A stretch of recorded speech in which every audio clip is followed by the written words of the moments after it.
Welcome back to the Life Handmade podcast by Scrapbook.com. I'm your host, Jessica Harrington. On today's episode, we chat with Paige Evans from Pink Paislee. We cover everything from her roots working in a small local scrapbook store to how she gains inspiration from her old scrapbooks and how hanging on to her old crafting supplies is an important part of her creative process. Also, Paige shares the details and reasoning behind her latest paper collection, Bloom.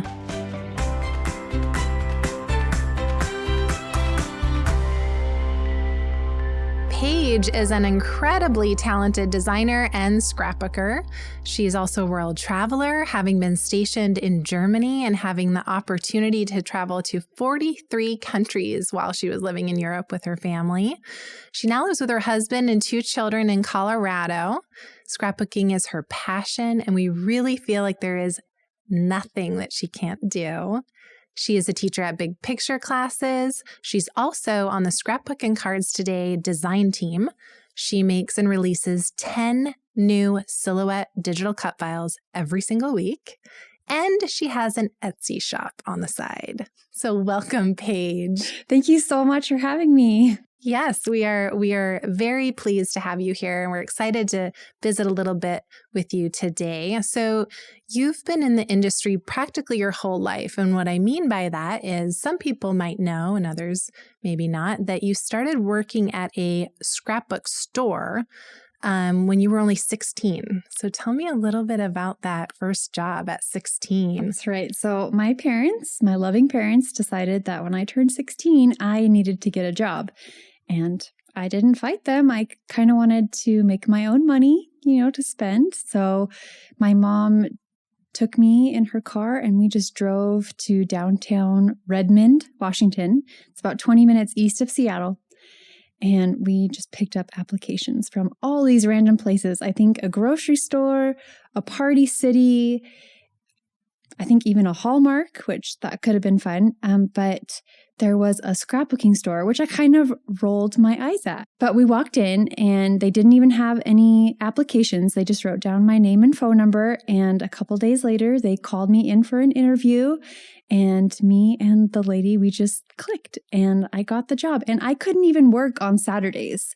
That's just how serendipitous it was, because teenagers, they work on Saturdays, right? So, and they still were fine with your hours. They were fine. And so the first time I put my pictures and paper and stickers together, I was hooked. So what was just kind of your day-to-day? Did you just work behind the register at the scrapbook store? Did you kind of help with inventory? Like, what was it like working at a scrapbook store? Yeah, it was all of the above. They made these kits with those metal dies that you roll through. And so they had specialty Seahawk ones and Wazoo ones. And I remember I would spend 8 hours every Saturday, not every Saturday, because eventually I was able to start working on Saturdays, but I would make those kits and then I would dream at night that I was still rolling the metal die through.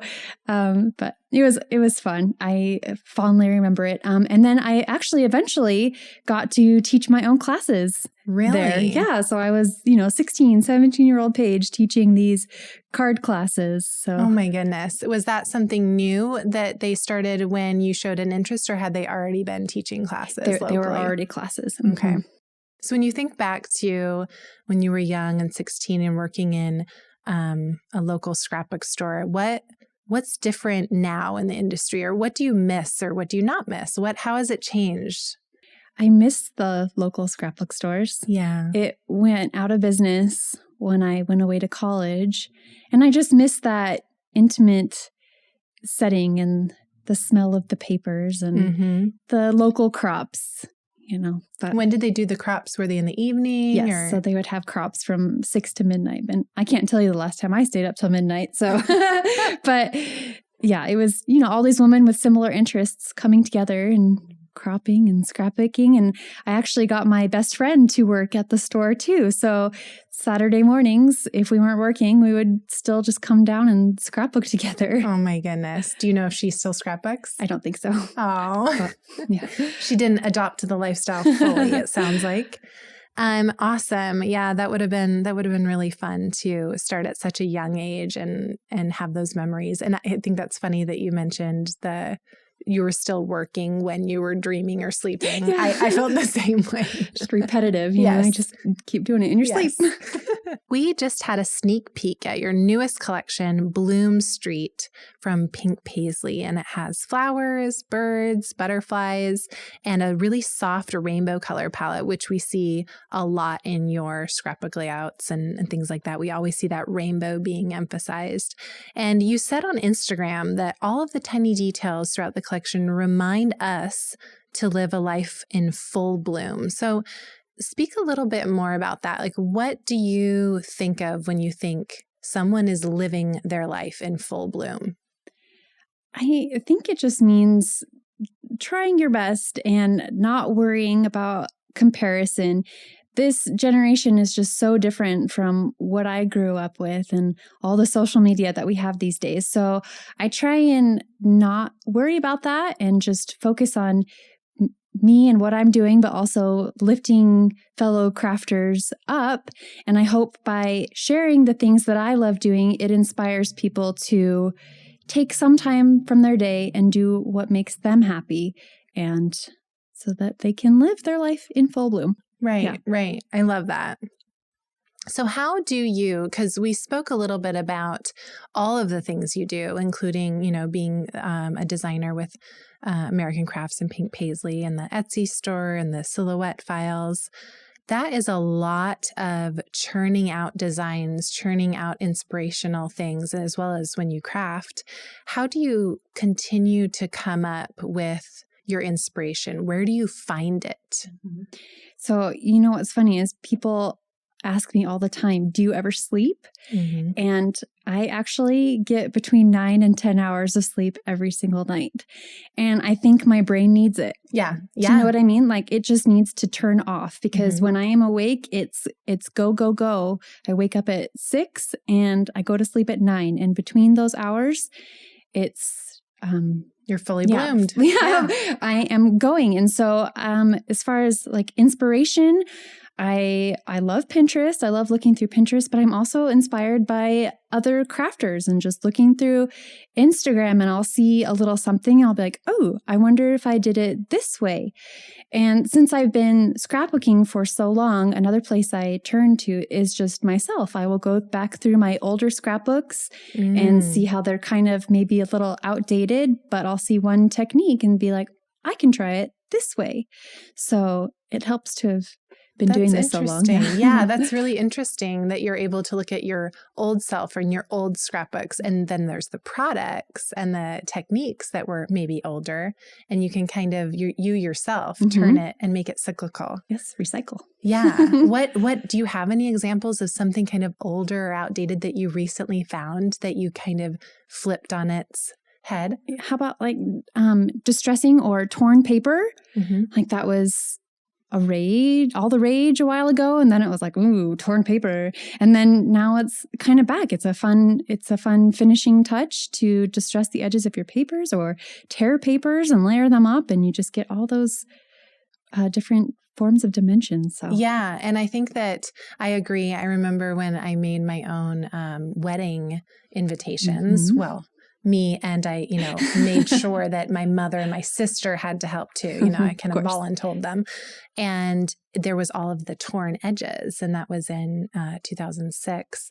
But I agree, it's kind of coming back, and the torn and kind of raggedy edge kind of helps to exude that it's handmade. Yes, absolutely. Instead of so crisp and clean. Definitely. Oh, I love that. Punches too, scalloped border or just border punches in general. They were a huge thing, and then they went out and now they're back. So just hang on to your supplies. That's what I say, because what goes around will come around. Right. Nice. That's awesome. And then I know you mentioned that do you follow other crafters or scrapbookers? Who are a few that maybe we've heard of or maybe we haven't heard of that you might follow? Sure. So I have a couple design teams. I have my Paige Evans design team. There are 3 gals. Missy Whitten, she lives in Florida. She's amazing. I have Steffi Reed. She lives in Germany, also amazing. And Joka Marco, she lives in Germany. Wow. I love Germany.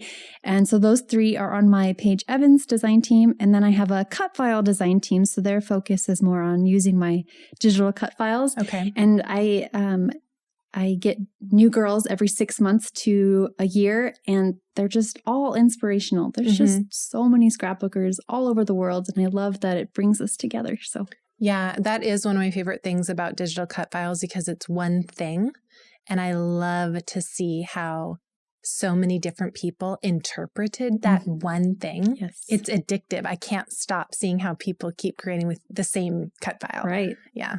I can see that for sure. So tell us a little bit more about Bloom Street, like the actual collection. Maybe people are familiar with Pink Paislee and its offerings, but maybe they're not. So tell us the breadth of what the collection has and kind of some more details. Absolutely. So it's a scrapbooking collection, but I also like to make my pattern papers and stickers work with other things. So there are 24 double-sided pattern papers, which equals 48 designs. And one thing I love to challenge myself to do is use a different paper for every background. So I try not to repeat papers, the backgrounds at least, when I'm creating layouts. And there are a variety of stickers. You've got a 6x12 cardstock sheet, front and back. There's a 4-page sticker book, and it has iridescent shine to it. So we love all the sparkly things. Yes. And there are puffy vinyl thickers. So those are good for creating titles, and there are larger hearts and stuff on there to add lots of love. There is a package of floral die cuts because I can never have enough flowers, which is perfect for this collection because it's Bloom Street. So bring on all the flowers. So they're already die cut. Yes. Oh, awesome. So you need 12 packs of them. Okay. Yes, you do. Yes. We'll layer them up and I need them all. Yes. There are ephemera die cuts. So it's not just flowers. You've got all the sentiments and other shapes and stuff. And there are, oh my God, I could just keep going on. There's mixed embellishments, which includes colorful jewel stickers and sequins in the shapes of flowers and leaves, and just regular silver sequins. We've got a variety of paper pads. So if you don't want to buy the individual 12x12, there's a 12x12 paper pad and a 6x8 paper pad, which is good for card makers, and little tiny 2x2 paper pads. So, oh my goodness, that's adorable. Oh my gosh, I love miniature things. Yes, right? I could keep going. We've got puffy phrase stickers. Okay. So those are good also for titles, sentiments, and charms. Yes, charms. Oh. So there's flower charms and some tassels, which I like to use on handmade Coptic books and mini albums.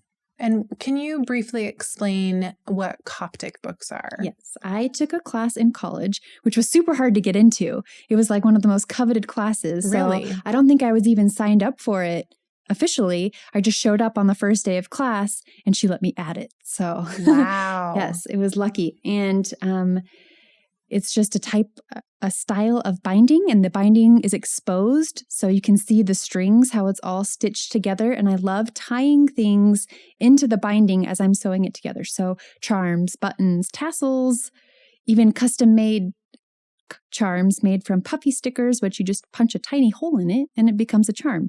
So I always love having charms. And then there's little doodads hanging off the end of the exposed, beautiful binding. Super eclectic and fun to turn through. That's awesome. And then I know that there are the butterflies and the birds. Are there any other specific icons that we're going to see a lot of in the Bloom Street collection? And flowers. Don't forget flowers. All the florals. Right. So it's just very springy. Okay. Butterflies, birds. Okay. Hearts. So beautiful. I need to challenge myself to create pages for my son with this collection, because so far I've made 8 layouts for my daughter, and I get asked all the time to make more pages for my son. So challenge accepted. Yes. No, and I know that you can rise to the challenge because I'm sure that you'll wow us by using all of the kind of floral lines and the butterfly lines, and you'll wow us with a way to use it for your boy. And his name is Fox, right? It is. I love that. Really cute name. So when you're creating, how do you save some time or like have any time-saving tips in the moment of creating? You're like, well, if they only knew I did this or that to cut some time. So I love hand stitching and adding that homespun touch, but that's definitely a way to cut time is to by not doing that. And the same effect can be achieved with a sewing machine. So sometimes it's just better to use the machine. Do you use the same sewing machine that you do when you use cloth, or do you do a different needle, or what do you do? I think I've sewed on fabric like twice in my life. So it's mostly for your paper. I would say so. Nice. The machine just knows its job, and it's meant to sew on paper. That's right. In your home. I love it. So what advice or tips or tricks would you like to share with scrapbookers or new scrapbookers or card makers out there today? So somebody just starting out, I would tell them to not be overwhelmed, and you don't need to have every single thing.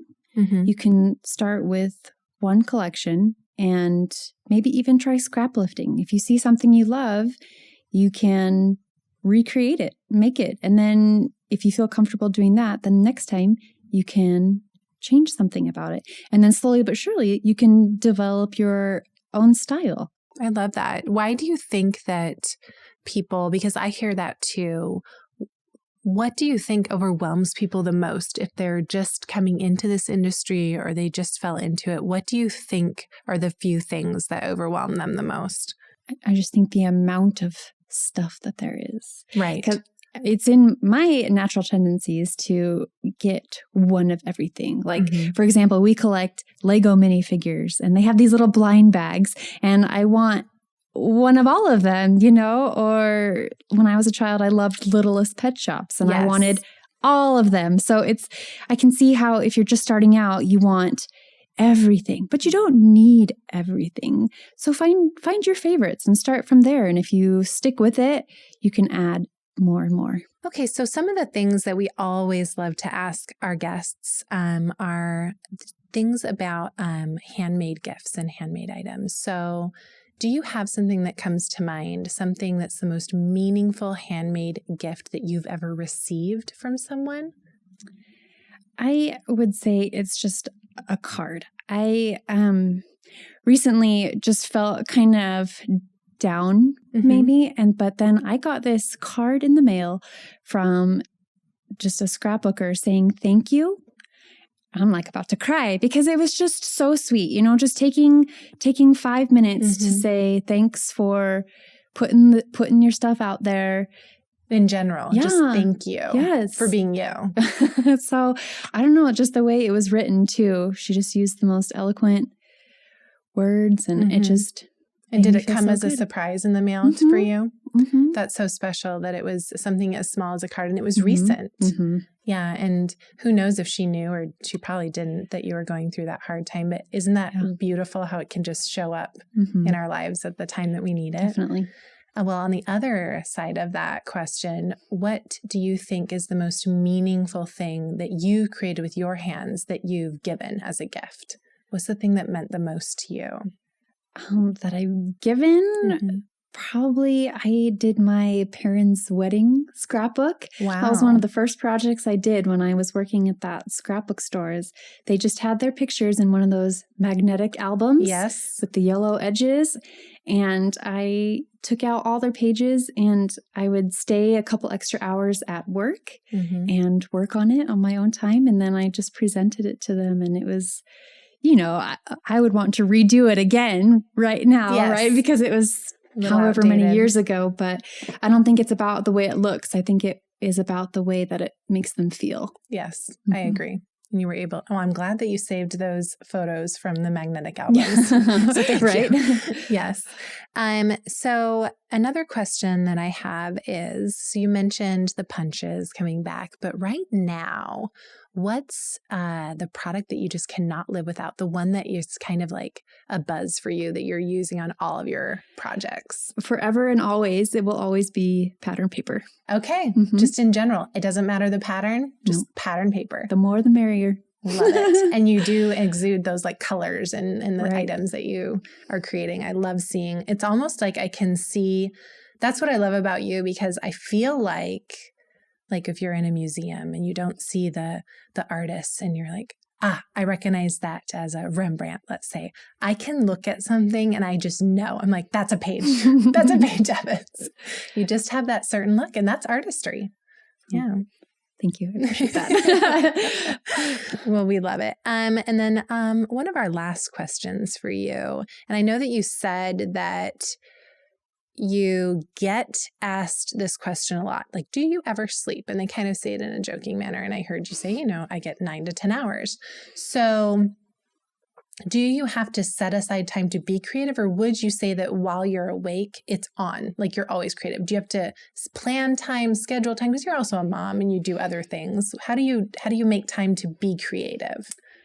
I use calendars. I just try to stay organized, because if I don't stay on top of the tasks, then I get overwhelmed, and then I have to say no to all the things. And I don't want to say no. I like saying yes. So just staying organized. And my kids are both in school for almost 8 hours every Monday through Friday. So that's a good chunk of time to get the things done and be creative. And there's one of those quotes that it's like, you never lose creativity. The more you use it, the more you have. So it's just one idea will lead to the next. And I'm so excited to wake up every day and get working on that thing. Mm-hmm. Yeah. The creativity fuels or creates more creativity. It's kind of like it's never used up. If anything, it just keeps fueling you. Well, I love that. We really appreciate you sharing all of your ideas and your personality with us today. Thank you so much. Thank you. It's been so fun. We appreciate you joining us today. We loved having Paige here with us, and it was fascinating to peek into her life. I'm sure you're excited to see her Bloom collection, as well as all of her classic popular items still available. You can find links to all we mentioned in this episode in the show notes. Go to www.scrapbook.com/podcast for more info as well. Remember, Scrapbook.com carries over 40,000 unique items, and it is the #1 online store for paper crafters. When you shop at Scrapbook.com, you'll enjoy award-winning customer service, great prices, a huge selection of products, and super fast shipping. You also benefit from nearly 200,000 real, authentic product reviews from crafters like you. Also, make sure to connect with and get inspired by other crafters in the Scrapbook.com forums and gallery, and sign up for one of those free online classes too. Be sure to subscribe to the Life Handmade podcast in your favorite app and enjoy our other episodes there too. Happiness is life handmade. I draw doodles of eccentric